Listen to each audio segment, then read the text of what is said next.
Dans certains cas, vous aurez des masques jetables en papier, il faudra donc les jeter une fois la durée d'utilisation passée. Il y en a que je déconseille totalement pour les travaux, qui sont plus faits pour éviter de choper la grippe quand votre collègue René vous éternue dessus en arrivant au boulot avec la crève, que pour éviter de respirer des poussières. Si vous achetez des masques...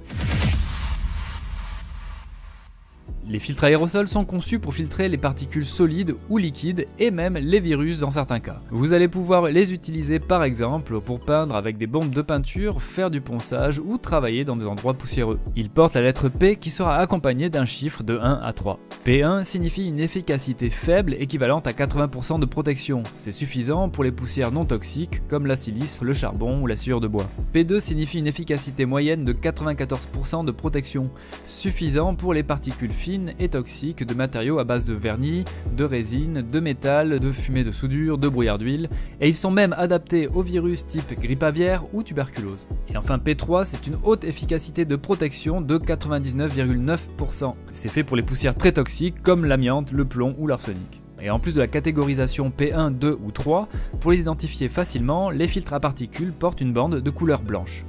La durée de vie de ces masques dépend de l'utilisation. Lorsque l'on commence à sentir des difficultés pour respirer, c'est que le filtre est encrassé et qu'il est temps de le changer ou bien de le nettoyer à l'aide d'une soufflette. Par contre, si le filtre est abîmé ou déchiré, là, pas le choix, il faudra le changer. Par exemple, si un masque porte la mention FFP2, ça voudra dire qu'il est jetable et qu'il pourra vous protéger si vous faites du ponçage de résine, mais ne sera pas suffisant pour travailler au contact de produits émanant des vapeurs toxiques.